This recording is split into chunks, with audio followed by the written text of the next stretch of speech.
I was talking to somebody this morning. Well, this morning and last night, we were talking about they were thinking about getting the content. And you ever had a conversation where you talking to somebody and you telling them advice that you really should be taking for yourself? Yeah, kinda just, like, giving another person the thing you should be doing or, like, breaking it down how you would do it, but it's like you sitting there thinking like, "Man, like, I should get on this, like, this is what I should be doing." I'm telling him exactly what my plan should be type thing, yeah. I've definitely had that moment. Right. And we were talking about she's getting into makeup and she was like scared to post on the internet. And she was like, I just don't think it's good enough. I don't think I have everything I need. And I was like, I was doing the math with her, like about the post, right? So like, let's say there's two people, person A and person B, and person A is a little bit better than person B. Person A posts one time a week on socials for 6 months, but then person B posts every single day for 6 months on socials. Even if person A is better than person B, if somebody's looking to get their makeup done in any city, and these two people are in the same city, they've seen person B 7 times more than they've seen person A. And so the skill at that point isn't irrelevant because it definitely plays a factor into if they're gonna come back and all that stuff. But if I have to pick off the rip, it's like I'm gonna remember person B more. And while I'm explaining this to her, I'm like, I get too perfectionist on a lot of content, which is why I think I went down on the amount that I put out. And I was like, in the end, it really doesn't matter because most people aren't even posting. It's like the fact that Yeah. I am posting consistently will just take out 50 to 75% of people doing the same thing.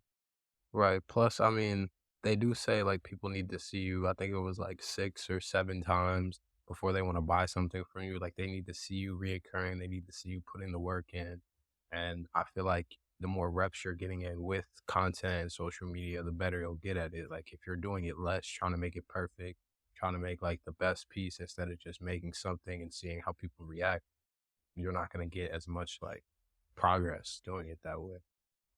Yeah. And I don't know. I woke up, I heard that song, and I was like, bro, there's no sympathy in this. There's no feelings, there's no emotion, there's just reps. There's Right. just reps, bro. It's just like it really don't nobody gives a fuck how you feel about it. And nobody's gonna care if it gets done or not except you. So, I don't know. The song felt fitting to start with. But it's episode 23, the Rhythm and Rhymes podcast.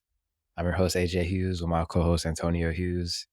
How's it going out there? You back? You got your phone again? You know what I'm saying? You was Yeah, phoneless for a minute, but you back now. phoneless for a minute, got into some bad situations first couple days out here, but I mean, everything's been going smooth. I have my first real week of school. I mean, I guess minus Labor Day. Um, Class has been going fine. Had to wear a suit in 90 degrees. If you ever had to do that, you know how hot it can be and how bad it is. I was sitting there like, do I want to be a businessman that bad? Kind of weighing it. But either way, I had that. I went to this thing called Set, which is like this outdoor event type of thing on campus, like all the sororities and fraternities. They come out, they stroll and they step, they do what they do, and then there's a DJ, and I kind of The have cues. the Like, keep cues. going. Cues are Keep going. definitely Keep out going. there. The Kappas were out there. They kind of were like the main like thing everybody was paying attention to. Like I think their routine was the one everybody was watching, but just kind of based off what I was hearing from the DJ, what he was playing, like he played Sexy Red at least 2 or 3 times, like the same songs he played them over and over. And I've been looking at some of the HBCU homecoming lineups, and I just have this theory that we're gonna have Sexy Red just by the way everybody was responding to it, and by the fact that she hasn't been to any of the other ones yet, and she's supposed to come here for a concert like I think before our homecoming, or it's either before or after. So it's like I feel like she's going to be here for our homecoming. I think she's gonna be one of those artists performing. Are you But gonna go? oh, of course, like of course I'm gonna be there, bro. I'm gonna be in the back room. You already know I'm gonna be there, bro. I'm gonna have to be. But That's dope. I'm thinking about coming down in 2 weeks for was it family and friends weekend? I ain't doing nothing that weekend. So I was thinking about just stopping through for a day or something like that. Saying might what's as up. well, bro. Might as well. I'll be out here looking for stuff to do, and I mean, since I've been going out with my roommates like a little bit, but my roommates don't go out as much as like I would with if I was with like my friends. So, and something else to do, we could definitely come out here, and there's a couple places we could go to. So. Yeah, Say definitely. less. I got an interesting dilemma here though that I want to get into with you. And I'm gonna break it down in two ways and I want to see what you think about it, right? So let's say we're gonna name this person J, just to omit names and details. I'm just switching some details to some names here. Person J and his girl, they're somewhat new into this relationship that they're in, right? Let's say this is so hard to like relate to us. I'm just gonna have to tell it how it is, right? So okay, let's say person J, he's African American. He grew up and pick your city. Pick your city wherever it is. His Houston. girl, okay, he's from Houston. His girl is West Indian. Let's say she's from Trinidad, right? Let's say she's from Trinidad. So she's going back to Trinidad for Carnival in February. And initially, Jay wasn't gonna go. Jay was just gonna let her go, rock out, and he was gonna mind his business, do his thing, right? Let's say she asked Jay, like, yo, let's go. This is your first carnival, let's do it. Come with me. And he's like, all right, bet. So she asked him, she's like, yo, how do you feel about me dancing with other people at Carnival? I don't care if you dance with other people at Carnival, right? Do what you gotta do. I wanna know how you feel about that. If you don't, if you were Jay, what would your response to that be? I mean, I feel like this is something I kinda came up with, like, the Chance the Rapper thing when they caught him catching the wine from the girl, I'm not when he asking went. Chance the Rapper. I'm No, asking no, no, you. no, I'm just saying, this is where I'm coming from on this. This is something I Yeah. questioned when I saw it too, but I feel like in a way, it could be looked at a way, but if she's secure enough to be like, "Yo, I don't care if you sit here and get danced on by a girl, it's whatever. It's the event. It's kinda how it is out there. Everybody's doing it, and y'all are secure in what y'all are, or the people are secure in what they are," then I feel like if you're a secure enough man and she's secure enough, you should feel like that's fine. Like, I feel like I'm personally, it might take me a little bit more to become that secure. Like, you gotta be a little bit more, like, really within yourself and be like, it's really not that big because she's not going to the extent of like, oh, trying to build something with this person, doing something actually with this person. It's just like we dance for a second and then I'm back with you. Like, it's not even nothing. I feel like her being more secure in that situation, saying I would be fine if you did it, would make me feel more like secure about it, but I think it would take me a couple more years of growth to be able to come that far because I don't know if I can do that at this moment. I would definitely be looking at it some type of way depending on how like I'd be like, I don't get too cute over there. You know what it is. Like That's what I've been thinking about if I was in this position. What? Because here's my thing. From what I've gathered from a lot of different people, I've gathered a lot of people online and people I've talked to in person saying like it's not the same as they don't look at it like that when during carnival. It's just a dance. That's how they look at it. It's just a dance and they keep it pushing. And so I'm like, okay. But I try and put it into like our perspective, like here, like what events we would go to out here. Like I couldn't, and this is where I'm like, yo, I'm questioning myself thinking about this, right? Like I'm like, if I go out with my girl, could I just be cool with like us in the same venue, both like dancing with other people? And today I no, don't think I could no, say wait. yes. That's two different things. Dancing No, with it's somebody not. versus catching a wine and walking off those are two different things. But how I long feel is it? like But here, how is it? Okay, okay. Let me finish. Let me land. So the equivalent to catching a wine there, in my mind here, is like you at the club and this girl start dancing on you. Like, how long is the wine? You can't sit there and be like, time it. Like, how long is the wine? How many songs? You can't predict that. So my equivalent to here would just be like you in a club, you see a shorty, she started dancing on you. That's what it is. So I'm like, that's how I'm seeing it because that's what we're used to growing up in. So I'm like, could I just be cool with me and my girl going to this place? She going dancing with some dude over there, and I'm going dancing with some girl over there. Personally, and this isn't carnival, it's just a club. Personally, I don't think I'm with that today. But on the other hand, I can see why if that's something that my girl has grown up in and she's used to doing every single year, like I would have to be open to the conversation because it's like that's her culture and that's where she's from. You know what I'm saying? It's like, am I gonna be the one to just be like, nah, you can't? I don't know. I don't know. I don't know. Yeah, I feel like that just takes a lot of security that most men do not have, and I feel like it's kind of a hard thing. I mean, the reason I said a time thing is because I feel like there's a difference between me and my girl go to the club together, we separate for 30, 40 minutes, and we over here dancing with other people versus we walking down the street at Carnival. It's a whole festival, it's a vibe. Everybody start dancing, you dance with somebody for a second, and then y'all go back together and walk off. That's two different things, in my opinion. You being in the club with your girl and y'all split off, that's almost like an open relationship. It's like, yeah, nah, I want you to go fuck with somebody. I'm gonna go fuck with somebody, and we go see what happens. Like that. But I feel like your that's different things from the vibe of what Carnival is. Like, your imagination of Carnival, the thing with it is like you're just imagining y'all together at all times, right? Like there are situations where like you've heard of the troops. Like basically they're the groups of people that are on the floats and the parades and they all have dances together um in specific parades, right? So if your girl is in a parade or in a troop and she's moving with the float or down like the main road and you're not in a troop, you and your girl are not together for an extended period of time. And during this time, what I'm saying is they might be dancing up and down the road. She might be catching multiple wines, nigga. You off by, you know what I'm saying? Y'all aren't like there's an extended period of time where y'all aren't together.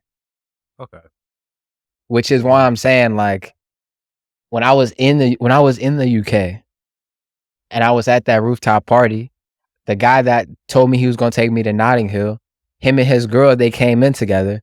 They stayed together. As the party started going on, I started to see she was making her rounds, bro. Like she was making her rounds around the party. You know what I'm saying? Like this is, and I'm saying like to a lot of the, like and it's funny to us, wow. but to them it's really normal. So that's why I'm asking you, I'm trying to, you trying to be secure, but I'm not like, Yeah, I mean, when you put it in that context, I wouldn't feel as secure about that. But I also feel like people get into the problem with relationships where they feel all this pressure to never feel attracted to another person in their life. And it's like, that's not real life. Like, you're just attracted to people naturally as a human. So it's like, I feel like a lot more relationships would be happier if people were in that, like, kind of more open type of thing. But I'm not secure enough to do that personally.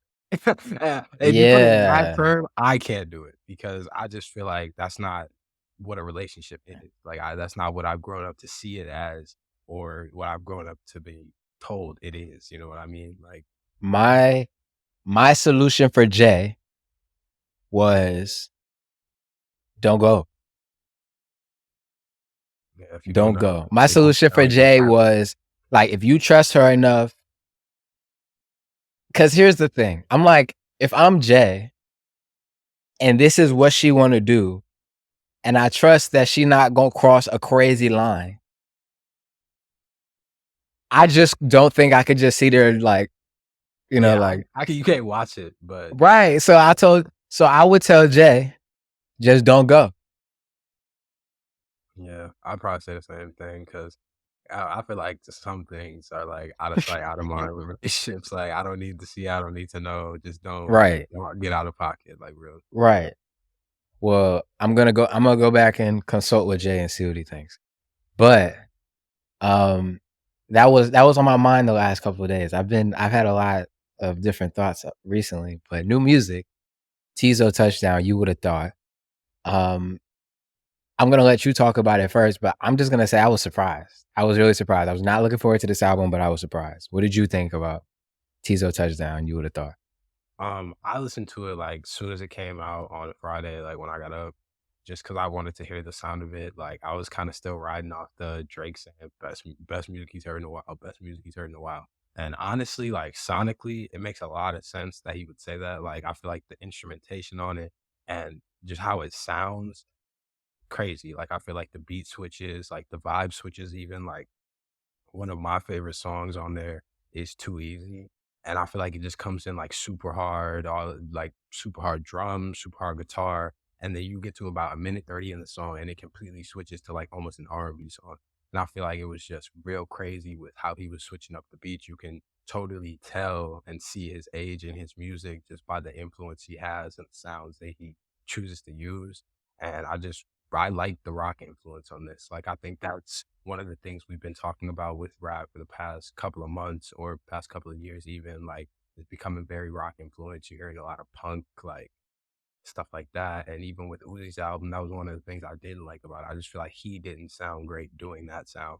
And I feel like Teezo found a way to create it for himself and put it in his own box the way he would make it. And I really like the album personally.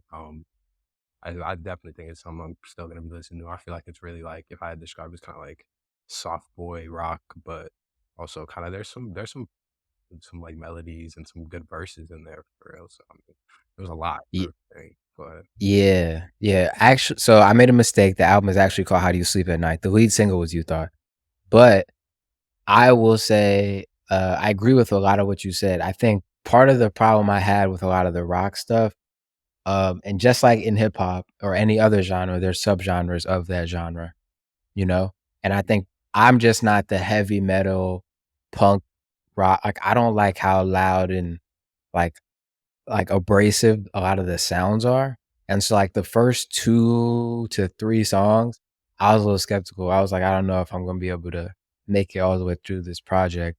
But as the album went on, I feel like there were just so many different sounds in there that you can't even call this album like a quote unquote rock album. Like there's um the song Sweet with I think her name is Fouché. I really like that one.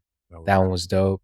And then towards the middle to the end of the project, there was like some songs that reminded me of I don't know if you remember this artist I sent you a while ago, Tom the Mailman. yeah, I Tom the remember. Mailman, what'd you say? I said I remember. Yeah, Yeah, he has like a soft rock-esque sound, and there are some songs like that that I do like, and I feel like his voice is really unique, and I really wanna watch like a Teezo Touchdown interview because a lot of the stuff he was saying on this album, I'm wondering if he was like telling stories for the sake of telling stories or talking about himself. Because some of the stuff he was saying on here was really interesting, like living in a car, being homeless, not getting along with his parents, having a kid. And I don't know if these things are actually things about him or things about his life, but if they were, I would find this a lot like a really honest project. And I heard a lot of funk elements in there that I really, really liked, and it was just a real surprise, like, in every sense of the word. I didn't know what I was expecting, and by the look and the aesthetic, I wasn't like I said, I wasn't looking forward to this, which is, I think, something I have to just continuously check myself on because that's how I mean, preconceived notions, the whole quote, "Don't judge a book by its cover," is the reason that like there's a lot of friction between a lot of people, or a lot of people don't give things a try. And I try to be the person to not do that. So I had to do that with this album. And I really like it too. I'm definitely gonna keep listening to it for sure. What's your favorite song off of here? Was it Too Easy? I would either say Too Easy or probably Neighborhood. I really like the story on there. Like he was talking about, like I think it was almost like three separate people in a neighborhood and kind of the things they were going through. But I feel like it was something like the way the album sounded, like you said, it sounded like personal stories to me. And I feel like with how old he is and like he's probably had some life experience, so I wouldn't put it past that being him. And I mean, I watched some of his interview, and I didn't get to watch the whole thing. I mostly watched the part when he was talking specifically about like what the album's gonna sound like. But I definitely want to hear more from him because I feel like he's just a really interesting personality too. And for him to be like for him to start as like a real feature artist, like you see guys like Zakari, like he hasn't really been able to come out with a real album, but he started feature heavy, and it was like, oh, who is this guy? Who is this guy? And I didn't know if he was gonna come out and be able to put out a whole good project, but I just had a feeling it was gonna be good from the singles I was hearing and like how he was talking about it and the fact that he had that Drake cosign. Like that Drake cosign has not missed yet, like real shit. But Yeah, he's another thing too is I saw people talking about this on the timeline, which I think is interesting and I think has a lot to do with just how music moves, but he's 30 years old. And a lot of people were saying like, "Yo, he's older, like he's old," which is crazy to call 30 old. But if you think about like how rap acts were coming out and the most popular rap acts for the last decade, it's a young man's game. yeah, And so when people are seeing that he's older, it's like they're a little bit like, I don't know. But you look back in like the soul, like the 60s, the 70s, the 80s, like artists weren't coming out 15 or 16.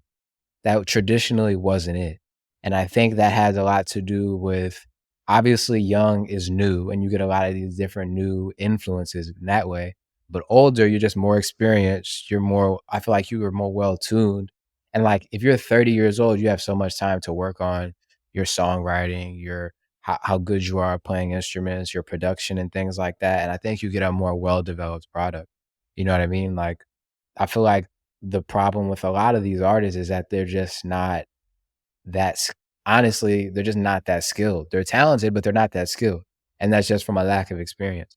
And so having somebody older have their debut I think this is his debut album, right? It's his first album? yeah, So debut. this being his debut album at 30, I think that says a lot that is so good, you know what I mean? And I think we should sort of, like, try and get rid of that. Like, look back at even, like, Motown, bro, like, those were grown ass adults. They were all grown ass adults outside of the Jackson 5, so I feel like I don't know, I feel like that's something we should start looking for more in music. Yeah, I feel like people were saying the same thing about somebody like Freddie Gibbs. Like they were talking about how old he was, and I'm like, still out rapping most people. And I feel like that life experience it gives you something like real to talk about. Like I feel like us being younger, like the younger generation trying to rap, like of course we're gonna rap about the same things we've been hearing. We're just trying to get a copy stuff because we haven't had much life experience. We haven't really went through much to be able to talk about the same topics and have the same type of ear for stuff, even like for different sounds. Like I feel like because he's been through probably a couple generations hearing it, being through 3 decades now, he's heard different styles of music and how different people make stuff and had different influences based off of stuff like what his parents listened to. So, yeah. Yeah, definitely go check this out if you were looking for something different, you know, I'm honestly hyped with this. I think we got a lot of good projects coming up in the next couple of weeks. I think, Thames is about to drop soon, so that'll Yeah. be interesting, but I'm gonna be bumping this for a minute. So, Bipolar by Junior H and Peso Pluma, you listen to this song? Yeah, I really just wanted to say Junior H and Peso Pluma are kind of like they're like a dynamic duo right now. Like they've been putting out a lot of stuff Yeah. together. Peso Pluma's last album, the one that came out most recently, I really can't remember the name right now, but they had a couple songs on there that were really good. And I like the way they use older kind of Spanish sounds and mix them into like the new reggaeton sound. So it's definitely a song I will go check out. Something I was messing with this week. Okay, I'm gonna have to check him out. I think it's so crazy to see, like, these artists popping up out of nowhere. I think, like, that we've been talking about this for a while, but the Latin and the Afrobeats artists getting this it's a clear push, it's obvious at this point. But I think that's a good way to lead into, really quick, Virgin Music just opened an office in Lagos in Nigeria, and, they named the head of the office yeah, we're gonna have to work on our pronunciation, bro. Olukorede Ikazobo Ik Ika I'm throwing a name on the screen, man. I hate butchering people's names, but she worked with some artists that I was familiar with prior, and I just wanted to bring this up very briefly because I started following them on Twitter this week, and the only artists that they're really posting are Mavin Records artists. Mavin Records is Mavin Records is where Rema is signed. Mavin Records is where Ira Star is signed. Mavin Records is where Magix is signed. And then they have this new artist that they just announced 3 weeks ago named Life Size Teddy. So I think that my prediction is that they have distribution deal or a partnership agreement with Mavin Records. It hasn't been announced yet, so this is just all speculation. And then we're going to see Ira Star. I this was my prediction of probably 6 months ago, but I think Ira Star is the next Afrobeat star. I think Asake sort of jumped the line. I think he's had, like, a crazy 2023, but my prediction is Ira Star is next.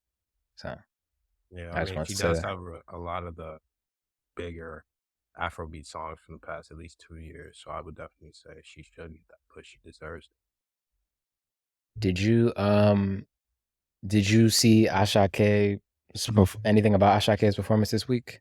I didn't know he performed. So, he sold out the Barclays in Oh, I Brooklyn. did see that way. I did He's the see. f he's the first Afrobeats artist to do that, which I think is nuts. I didn't expect this. I'm not gonna lie. I knew he was big, but I didn't know he was that big here. And Odumodu Block opened up for him. That project is dropping soon. The mixtape was supposed to drop 2 weeks ago. That's what I text you. But he like I think this was intentional. He told us the mixtape was gonna drop and then he pushed it. But his mixtape is coming up soon, and he was in the studio with Wale this past week. And I still think he is the breakout star this year. I think he's the dude. He's like freshman of the year, if you got to call it that. And also at the concert, Central C was at the concert, so I Mm. thought that was pretty cool. And then they got in the studio, him and Ashake. So I think there's a lot of good music coming in Q4. So I just thought that was interesting and somewhat notable because I didn't think Ashake could sell out Barclays. I didn't know. I honestly didn't, because I did see an article about that. I didn't think Barclays was that small, to be honest. They said it was what, 19,000 fans, something like that. I thought Barclays was a lot bigger than that. That's kind of something that kind of surprised me. But I'm not honestly not that surprised about how big he is here. I feel like because they are pushing like those artists so much, and he's had that year, he's gonna be big over here. And I feel like a place like New York, where it's already a big market, and they get a lot of people who are, I guess you would say, a lot of immigrants. That would be a place where probably there would be a lot of night and a lot of people from Africa, just like there is in Chicago. You know what I mean? Yeah, yeah, I agree. I think what's more impressive to me though is that how and this just goes to show like Ghazi, the head of Empire, he's been putting his artists in these amazing positions for the last like I say 3 to 4 years. It's kind of like if he was a major label like a Burna Boy, like, I wouldn't be as surprised by his push here in America, but Empire is an independent label, right? And so to be able to get him in front of the eyes that he needs to make it that like, to make him this big of an artist, I think that's really dope, you know? So shout Yeah. out Empire. I definitely Empire, if like Empire was one of the companies when I was trying to work at a label was something I'm really interested like, I wanted to go work for them and I was looking for jobs over there, but they started expanding as of recently, but when I was applying, they were only like they everything was in-house, so you had to be in San Francisco. Like, that Mm. was how it was because they do a lot of tech stuff and they keep a lot of stuff, like, I don't wanna say under wraps, but they keep it in-house. So, it's honestly been pretty dope to see their pivot into the Afrobeat space in the last 3 to 4 years. But shout out Asake, I wanna see him in concert again, you know? Hopefully I see him pretty soon, but yeah. Okay. The last couple of things, AI, the music Grammys. I saw this was like the Drake and Weekend record. Tell me what, get me up to date. What happened? So basically, I thought that it had got nominated, but the guy who made the song, he submitted it, and then it just kind of got people talking about like, is this gonna be a thing over the next couple years, and like, should this even be allowed to be a thing? And I did read some newer articles that said they might not even allow it, but I think it's just more so like a person is writing it, but you are using the other person's likeness to like bring attention to the song. If you would have made a song, used a whole different voice, and then it would have got nominated, but it's AI, I feel like you should still get that credit because something I heard Parks on the Joe Budden podcast say is that we've been liking fabricated sounds. Like half the stuff we listen to isn't live instrumentation. It's stuff made from a computer. It's a person sitting there programming the computer to have certain notes and put in certain beats. So it's like we've been listening to these type of sounds. It's not a crazy thing. But I think I more so was on the side of no, it shouldn't because of the fact that they used The Weeknd and Drake and that thing like, oh, I made this song, the Weeknd and Drake song. It wouldn't have been like that if he would have just said, I made this song with AI, listen to it. It wouldn't have had the same effect because the names are giving it that type of push on like social media or online, which then brings the attention to it. So I personally think that it's kind of harder depending on what you're doing. Like I feel like maybe if the artists themselves used the AI voice thing to make it, and then that was just song that just happened to blow. Like if Drake was like, "I'm going to use AI to be able to put out more product," maybe then I would be like, "Okay, yeah, that makes more sense using your likeness." And like I said, we've been listening to fabricated sounds, but I feel like when a different person uses it in that way, it shouldn't be allowed like that. But Yeah. Yeah, I don't know where I fall in this, like, where my opinion is at. I feel like I don't know, cause I definitely agree. If anything were to happen, like, if this Drake and Weeknd song for some reason did get passed and did get nominated or some shit like that, I think the nomination should definitely go to Drake and The Weeknd. Like, yeah, well, now whether everybody else gets nominated in that, I can't say, and I don't know. But I don't even think like, the purist in me wants to say if the artist didn't use their own like, didn't use AI for themselves, then no. But I don't know how people would feel about that. I know I read an article, like, we were talking about AI a little while ago where I think it was Grimes. yeah, She said she was giving out 50% of publishing to anybody who used her voice in AI. So she was encouraging people to do it, and she was said she was gonna bust it down 50-50 if they made a hit or something that was of worth. And I'm like, "That's an interesting take on it because she's sort of just accepting it, the inevitable." yeah. But I don't know. I mean, I don't know. I think I'd wanna hear more opinions from the actual artist about this than, like, what my opinion is. Because if they think the song is good enough to go through and they've given their likeness over to somebody, then shouldn't that be okay? I don't know. I feel like if the person is giving their likeness and they're okay with it, then yeah, it should be like I sat here, wrote the song, and now I'm sitting here splitting it with The Weeknd and Drake, whatever. But I feel like if that's not the case and you didn't get that permission, you didn't get that okay from the artist, you don't even know if that's how they would want their song or their voice to be produced. Like you don't even know if they would want that to be the content that they're putting out because you could just be putting something completely crazy out, like putting something out that has like it could have negative effects on me as an artist. And I said y'all could do it. I bust it down 50-50. Like I feel like yeah, they would probably bring up some type of like suit in that case, but Yeah, reminds me of the Kendrick I don't wanna get it I don't really care about that, but the Kendrick Element, the leak, you heard that? yeah, I heard it. I did hear it. That there were people saying that it could potentially be AI, and I'm like, it legitimately could have been AI just to get people talking, and it's like, I don't think he cares, but it's like now there's this whole narrative out there that there's this whole narrative out there about Kendrick that may not have even been true based off of AI, you Yeah. know, which just makes things, like, more confusing. Yeah. I mean, the next few years are gonna be dangerous because that's like a real thing. Like people can just do that now. Like I remember Ian on Market Mondays was just talking about how he was testing the AI voice thing and he said it took them 30 minutes to sit there and completely clone his voice with a bunch of clips of him. So people could just get a bunch of clips of you say that you said something and make it a whole thing. Like I feel like that's gonna be a continuous problem that's gonna keep coming up. That's one of the scary things about AI. I'm not gonna lie. Like Yeah, yeah. I mean, we'll see where this goes. I don't think music's disappearing anytime soon, but I definitely think we're gonna see a lot of I mean, we're gonna see the differentiation between music as content and music as art, and I feel like this falls on the side of content because at that point, it's like, if you're just doing everything like laptop AI, it's like, you're not really it's art, but is it art? Like, it's more like it's for more for the end product of making money than it is, like, for the enjoyment of making the thing. If you're using somebody else's voice, using a computer to compile the lyrics, and then just spitting out an output, you're not playing, singing, or actually doing any music. right. Right. Okay. Yeah, well, we'll see where that goes. The last thing I wanted to talk about was, this movie Babylon.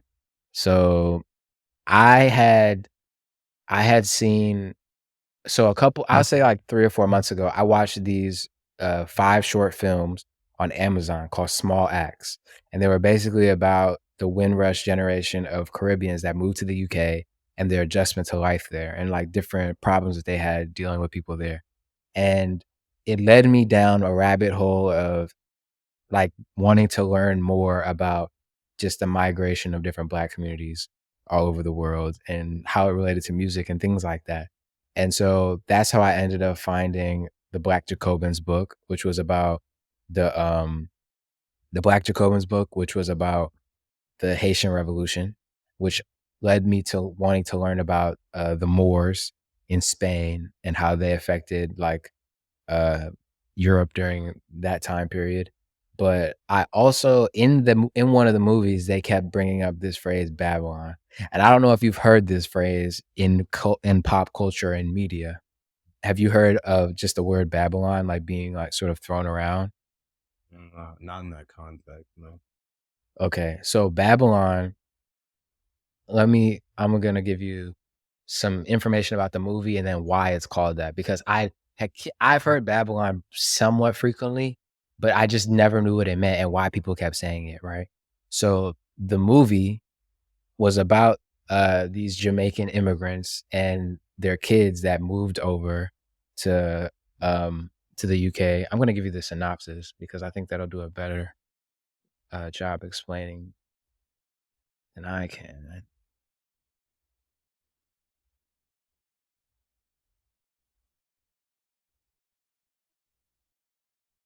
Okay, the story of Blue, a young man of Jamaican descent living in Brixton in 1980, as he hangs out with his friends, fronts a dub sound system, loses his job, struggles with family problems, and has his friendships tested by racism. And so I had heard about this movie, but it was banned in the US in 1980 for being too it said I couldn't find a real reason to why it was banned. Everywhere I kept saying, some people said it was too controversial, some people said it was too violent, so I didn't know what to expect when I watched the movie. So I watched it the other night, and bro, it wasn't even that crazy, which goes to show you, like, when you watch it, there's clear elements of racism in it, where it's like some of the names that the white people were calling the blacks in the movie, like, they were calling them straight out monkeys, cows, like, crazy stuff. And then there were situations where, like, white people were chasing black people down in the street, like, I don't know, stuff that at the time, you could see why people wouldn't wanna depict you could see why white people wouldn't wanna depict themselves like that in theaters, like, why they would wanna ban the movie. But watching it today, bro, I'm like, it's so crazy that this stuff isn't even like how do I say this? It doesn't feel as a black person who's understood a decent amount of history, it doesn't seem like something that far off from what actually happened. You know what I mean? And so to watch the movie all the way through, at the end, I was like, "That's it? Like, that's all that that's what got it banned?" You know?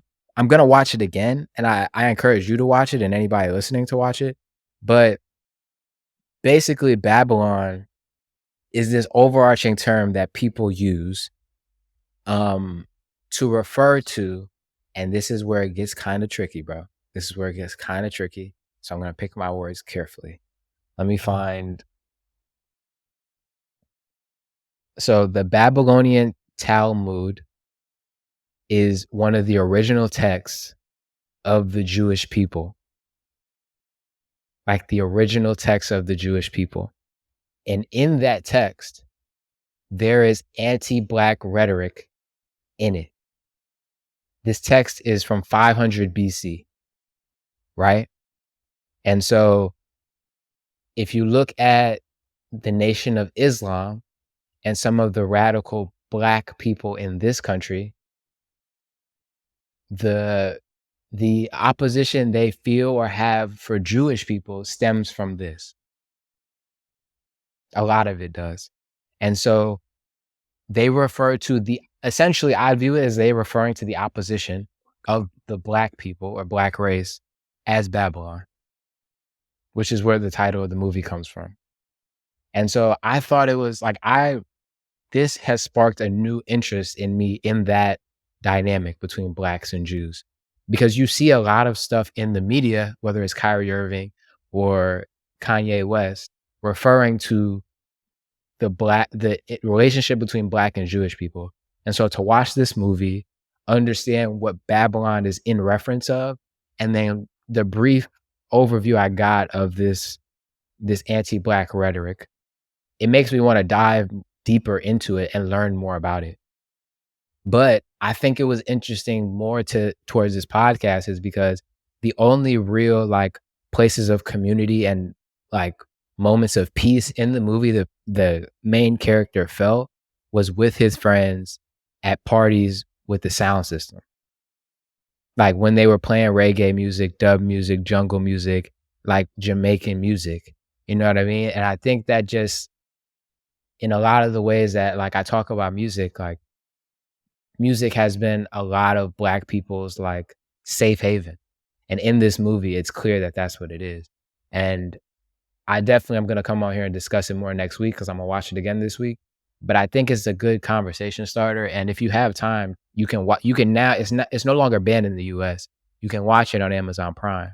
So if you have time, I look into it. I'll definitely look into it. That does sound interesting, but I feel like I had posted this TikTok about like two black or white kids, two white or black kids, whatever. Like to me, it was basically like the identity black people have or the identity black people see for themselves. And I feel like because so much of our history is hidden from us and like not shown to us, things like that, like you said, that's not surprising that it was banned in the U.S. or banned because they wouldn't want to depict themselves as being that negative towards us because we always say that it's there, but they want to deny that it's there. So I feel like that's definitely something I want to watch, and that sounds interesting, honestly. Yeah. To wrap this up, I was telling my friend about this in high school.